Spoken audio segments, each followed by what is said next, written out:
Hey everyone, welcome back to Late Night with Cap, and I've got some more weird news for you.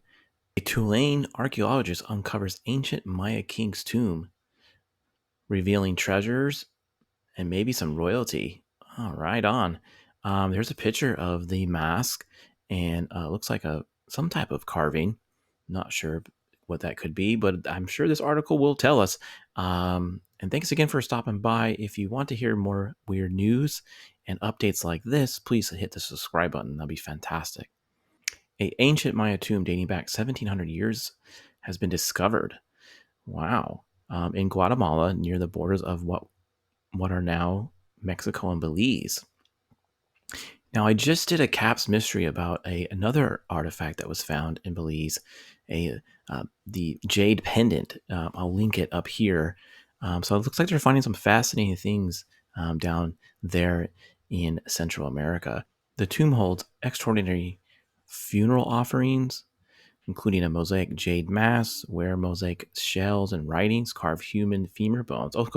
Okay, so this must be a femur bone that has some carvings into it. That's really cool. I wonder why they were doing that. Maybe some ritual thing? Let me know in the comments. One depicts a profile of a man who is believed to be a previously unknown king holding a jade mask like one found in the tomb, excuse me. Hieroglyphs on the artifact are thought to identify King's father and grandfather. And here's a quote here by Francisco, one of the archaeologists.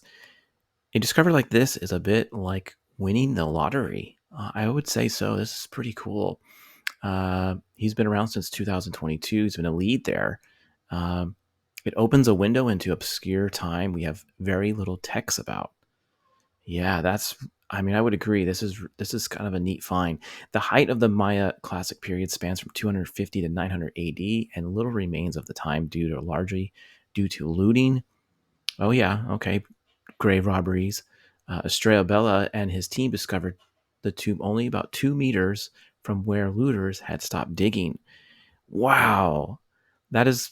I've heard this before in another article about this, that their looters were really close, and they stopped digging, and they never came across this. Uh, Too bad for them. They were Fortunately, the only damage of the tomb, besides natural decay, was the stone ceiling of the tomb collapsing on itself. Okay, that was the first amazing thing about it. Estrella says, um, it was very lucky. Yeah, very lucky that thing didn't collapse on all of it. The team first discovered the tunnels dug by looters using a LIDAR technology, which shoots laser beams from an airplane through the dense jungle of foliage. I've seen this on TV. It's a really cool technology to see how they can find things like this. Imagine if Indiana Jones had this. It's like taking x-rays of the jungle floor. It revolutionized our field. Only now we can see where we're going instead of just bushwhacking. Yeah, that makes total sense. Probably saves a lot of time. The tomb had more than 16 shells of a spondulius, a rare spiny oyster that in ancient times were used by royalty and jewelry. The relic's estimated to be from 350 CE. That's pretty old.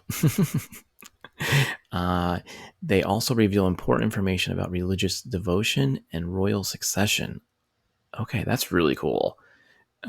Discovery comes 100 years after Fran Bloom, an early director of Tulane's, famed Middle America Research Institute, first explored the site. So this is like a big find. Over 100 years, they haven't found something that just as fascinating.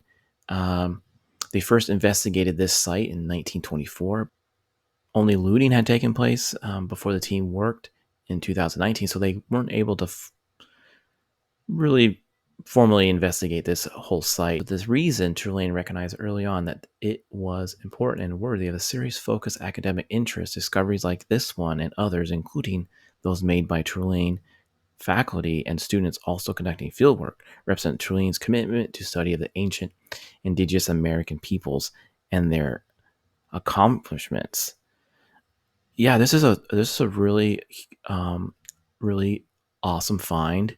Um, I think it's like a very unique. It's probably one of the most fascinating in history. So I do recommend that you maybe read a bit more about this if you're interested. I'll put this article and another article in the description. But I do appreciate you watching, and I will see you later on Late Night with Cap. Make sure to hit that like button, and I will see you later.